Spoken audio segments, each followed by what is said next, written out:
Hey everyone, welcome to this episode of Eclipse Kitchen. This is a great quick Tex-Mex inspired meal that has endless possibilities. When I do it, it's got your basics like cheese, ketchup, mayonnaise, which is a really good substitution for sour cream, and on the occasion lettuce. The toppings are entirely up to you. I just want to show you guys how I do the meat stuff. Okay, let's pull out the recipe and see what you'll need for this. Here's the ground meat. I suppose you can take the boneless, skinless, pasteurized chicken thighs, slice them up, and then fry them. Then you can make fajitas out of them. That would be an interesting twist to the meal. There's the high quality oil. Again, you just want everything to keep from sticking to the pan. Just gauge if you need a bit more as things are cooking. That's the one good thing about using olive oil and avocado oil. Here's the vegetables. If you're going to go the fajita route, I would suggest keeping your vegetables in slices and the celery into thin slices, as this will allow the vegetables to cook the same. Otherwise, keep the chopped bits around the same size.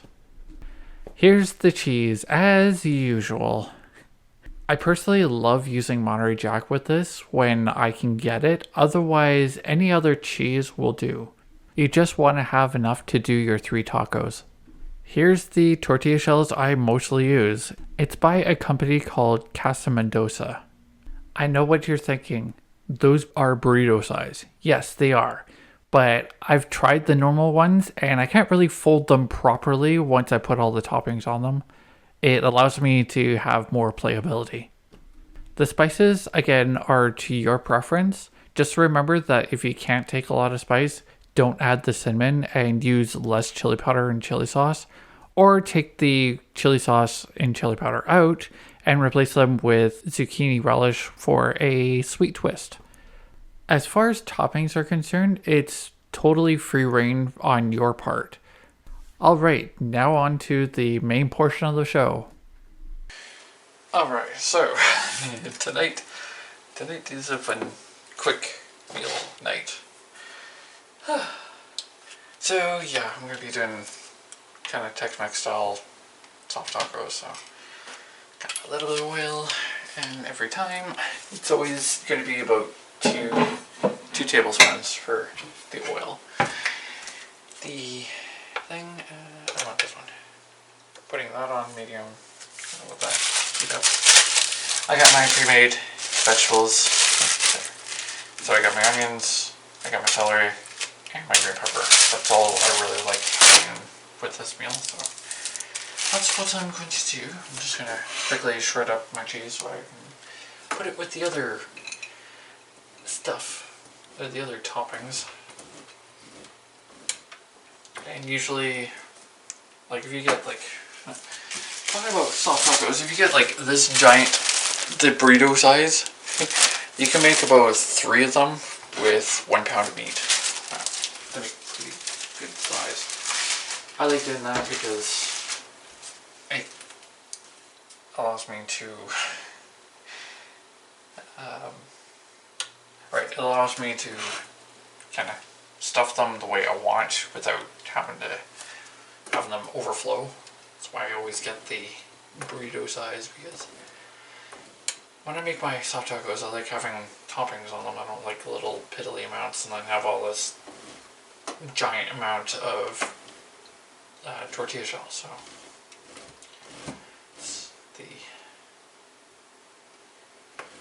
it's what I tend to do. I'm just shredding this shredded and neat little thing that I'm doing for these videos, and you probably noticed when you clicked on this one, is that on the thumbnails I have the recipe right there. Well, part of the recipe on the title or on the thumbnail. That way you guys can kind of have a quick glance before clicking on the video, see which recipe you want. For like the Alfredo one, I put both the buns garlic bread and then the Alfredo one. Both recipes on the same thumbnail, so it's there. Just want to get this oil nice and hot.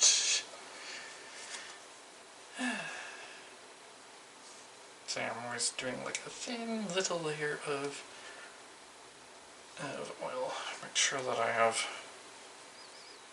that all ready to go. And yes, I kind of shake my pan to make sure that all the oil is getting to where I want it to go.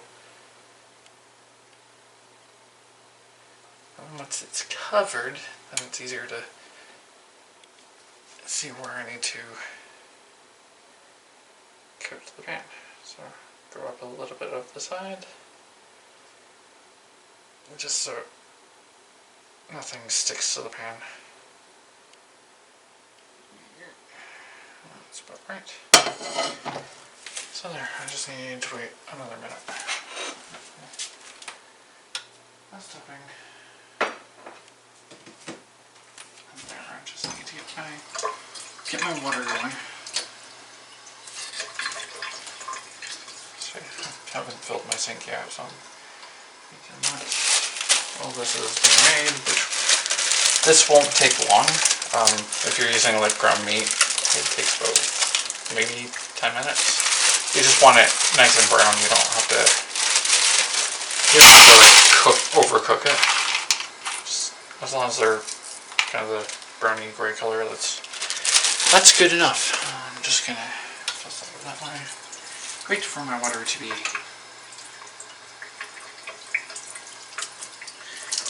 Yeah, this is gonna take a while.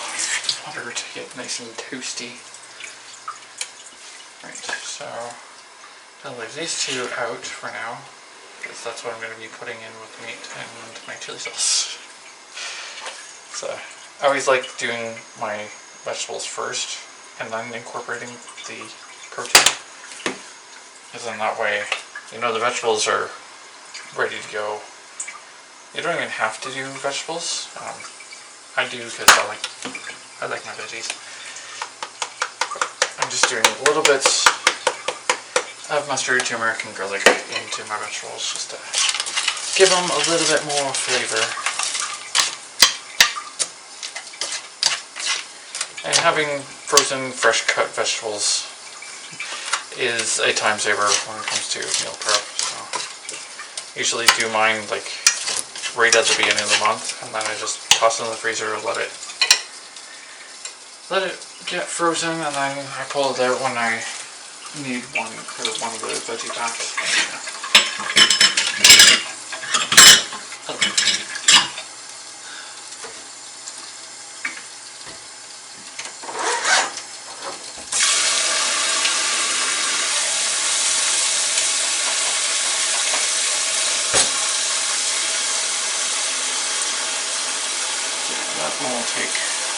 That won't take long to do the vegetables. About 10 minutes, and then I just add my protein. For me, for those that do use meat, it takes about 5, maybe 10 minutes for the meat to get all browned up.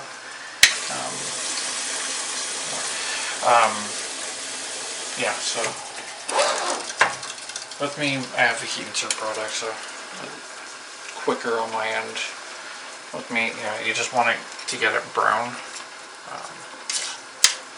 If you use regular ground beef, or ground meat period, you'll have enough fat, so you probably only need like maybe 1 tablespoon instead of the usual 2. And just gauge it. If you're used to like more fattier meat, then you just have to cook it a little bit longer to make sure that there's no juices. You don't want to overcook it, but you do want to get it as dry as possible, but never drain your meat. When you use regular ground beef, it's always better to brown it and then let the juices kind of evaporate. That way you still keep all the nutrition,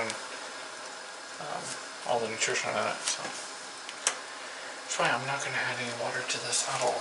I'm going to let my veggies cook in their own juices, and then add in my meat when it's ready.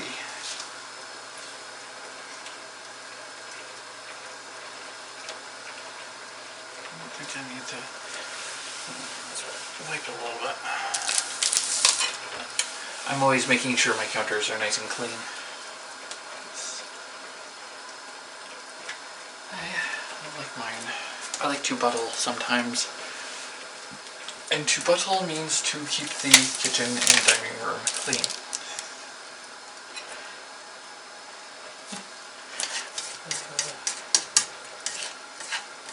I'm just making sure that stays in their juices. That'll all evaporate, so I don't have to worry too much. Because that's all the water that's from the vegetables itself, so that is perfectly normal when you go from freshly cut to frozen and then into a mix like this, or into a hot pan like this. It's always, it'll always kind of juice out a little bit.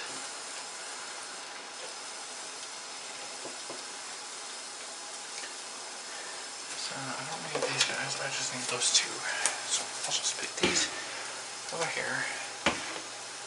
Okay, so I got enough of those three, and it's now time for these guys. I'm gonna put the meat in. So, yeah, I do like putting a little bit of cinnamon in with my my Mexican foods. Well, my Tex-Mex foods. The chili that I make, and this is more Tex-Mex than actual Mexican food. But I try and stay as close to traditional as I can without using what flavors remind me of that area. They remind me of like Mexico and such. Oh, good. Now you're bottling. Yeah, this liquid will go away like these blood. So just want to make sure that I keep it moving so it doesn't burn on the bottom. It shouldn't burn because I got too hot in there, but I'm sure that it's not gonna do any of the bad stuff.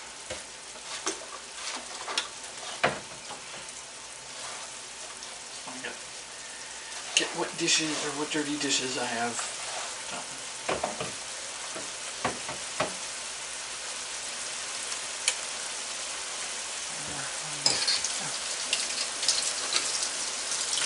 So yeah, this is gonna be, I'd say, another quick recipe. I've done what, 3, 4 of them so far that are pretty lickety split.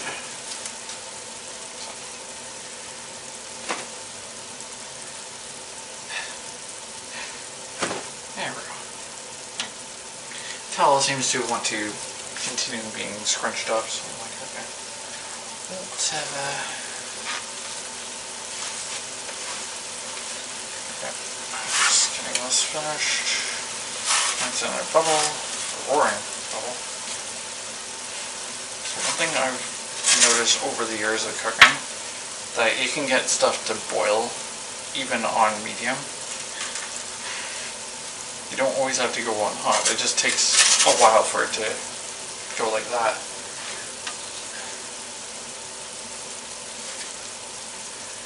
When it comes to boiling food, or boiling water for pasta, then yeah, I use max, but I just go on medium or in between medium high, just to get it to boil a little bit. So, doing this method, all the water itself will evaporate, but the nutrition will stay in. And I don't cook it for that long anyways.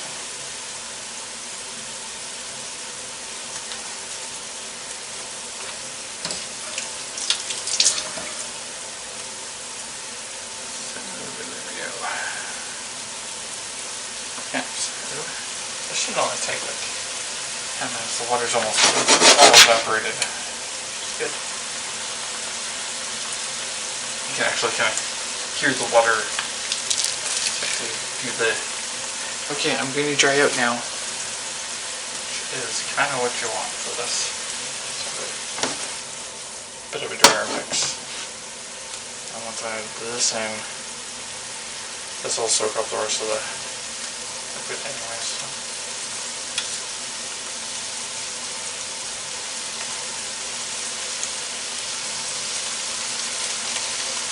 And if it is cooking a little too fast, then you can turn it down just a little bit there. So as long as the temperature is kind of even.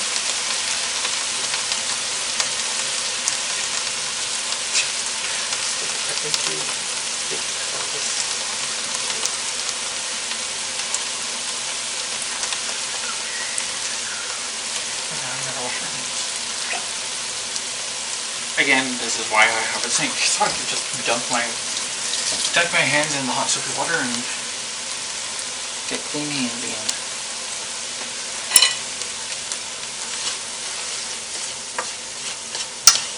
So at this point, I can actually switch to the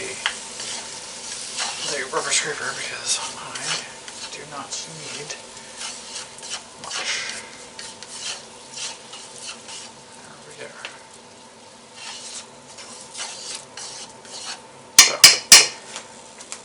Discard that. Grab my chili powder. I'm going to add chili sauce as well. So just want to add a little bit of dry spice. Mix it in. And this particular chili powder has some oregano in it. Yeah. It's got oregano, garlic, and chili. So it's always it's a nice blend. You can get the straight chili powder, which is good. I just kind of like that one because it has a little bit of garlic, a little bit of oregano. And I'm going to leave the cinnamon until last because I always mess up on how much I need.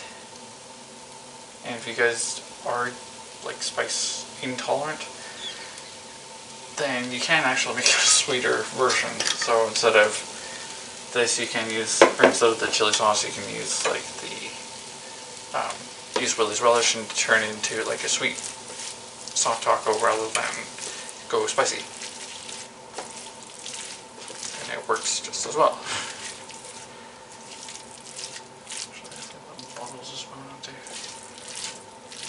So with that, adding a little bit, I mean a little bit. Oh, it's a little too much. Oh, that's gonna make it a little hot. Oh well. I'd much rather go this route than using salsa for this. So using chili powder and like you can chop up green chilies or jalapenos or whatever and do spicy that way. But I kind of like doing the chili powder and cinnamon together. Gives it a little bit of an earthy taste and makes it spicy. So, and it helps dry things out. So I'm just gonna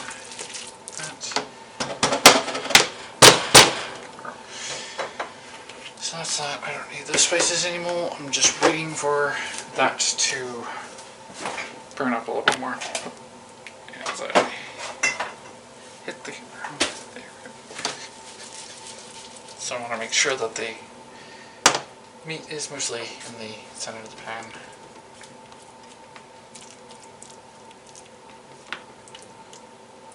There. So that way it stays nice and hot. So I'm just going to leave it for a couple of minutes. And actually I'm waiting for that because the next step is like a lickety split in itself, so just gonna let that burn up. Excuse me while I'm kind of standing in front of the camera. Just want to make sure that I get all my stuff put away in the proper order.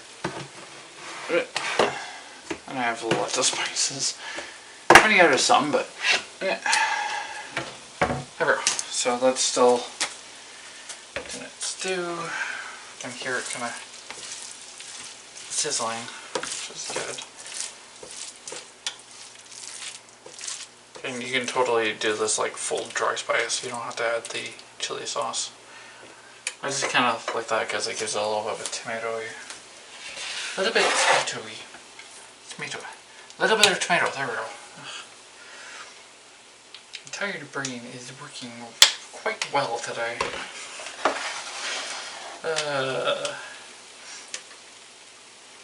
This is what I get for staying up till 4 a.m. 2 days in a row. Oh well. So yeah, I'm making my chocolate milk. I always have a chocolate milk with my suppers because it helps with making the meal a little bit more satisfying, as well as it knocks me out when it's time to go to bed. So something I've always had as a kid was either chocolate milk or it was warm milk and honey for help for sleep aid. Never really did anything else. It was just warm milk and honey, a green tea, or chocolate milk.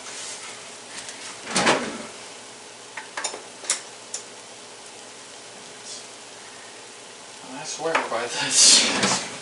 Well, for me, it works quite well. Like, I just have one glass of this, and then I drink water after that, and I'm good to go.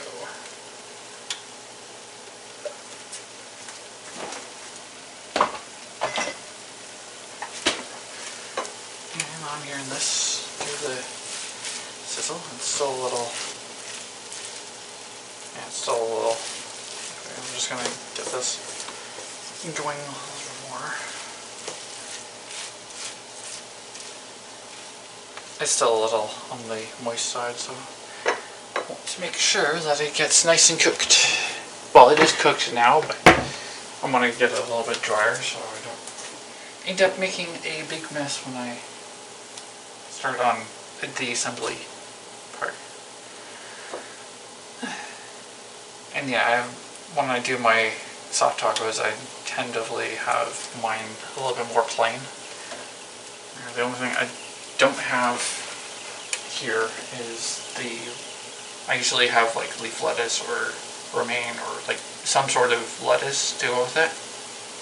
I usually do I don't do sour cream that often because they have like way too much amounts, and I use mayonnaise a little bit more than I use sour cream, so I usually do like a tablespoon sour cream, spread it on, do a little bit of ketchup, and then at that point I would put the lettuce on, and then the meat, and then the cheese, and then roll it up. So that's how I normally do it. Tonight I'm just gonna forgo with the lettuce portion and just do the meat and cheese and almonds and ketchup.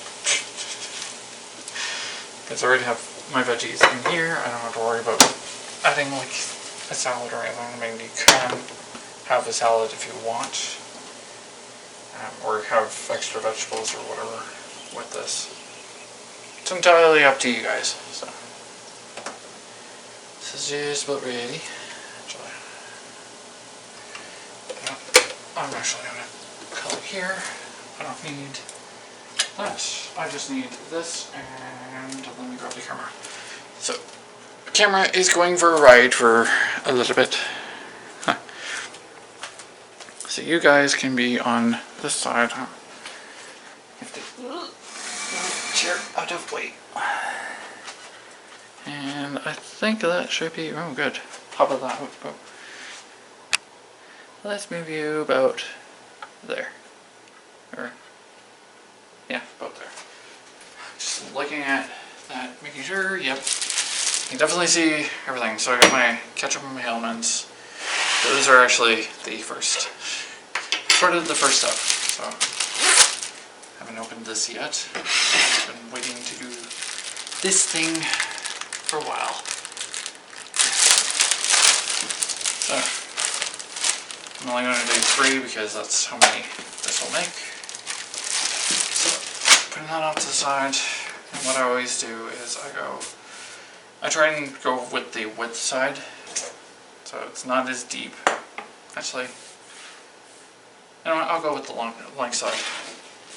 Normally I go like this way and then have like a thicker roll, or more stubby roll. I'm gonna go a little bit bigger.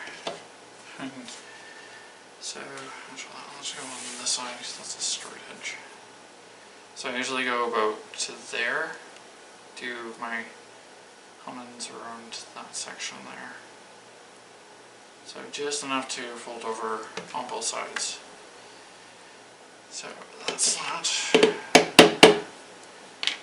And then I do my ketchup, pretty simple. I just go,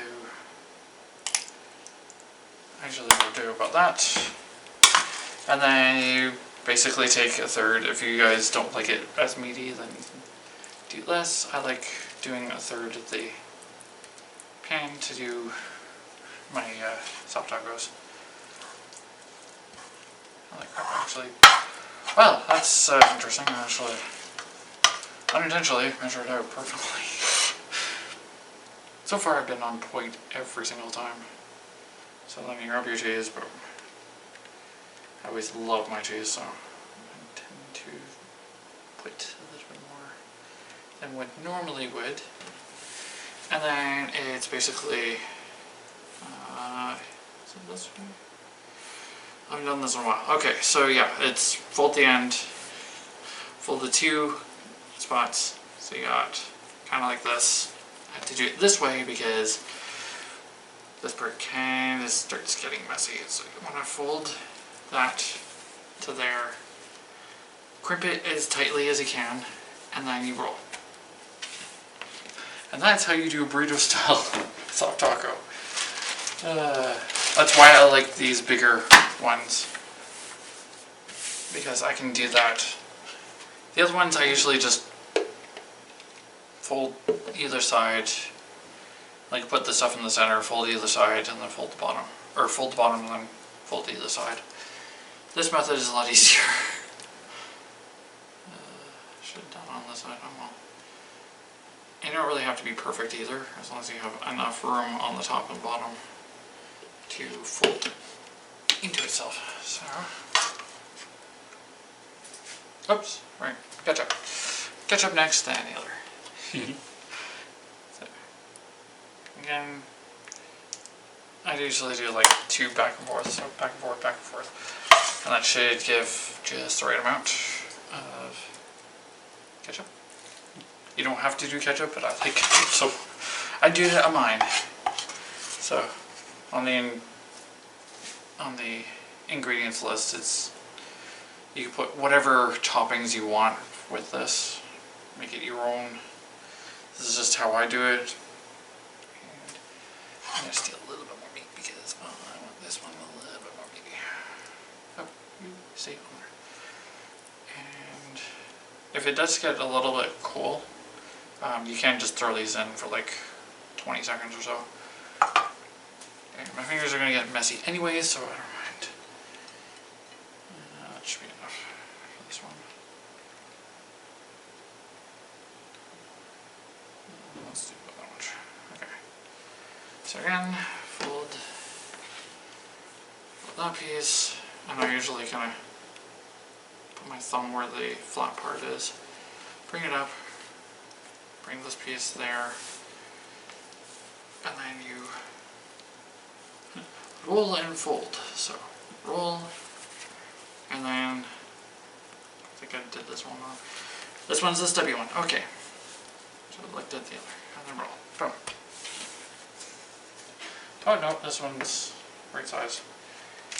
And because my hand's too gunky, and I want this bad.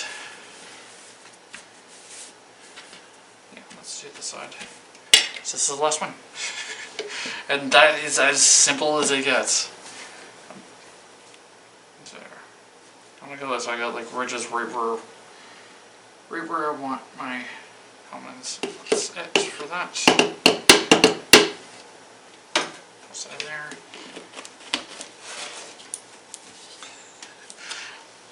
This is a quick meal and it's relatively healthy. Get it this way. Go. My last of my meat. I think this one's gonna be like a smaller. Oh no, it's gonna be just right. like I said, it's about a third on each one, so there we go. Pan is basically empty. Actually, it is empty.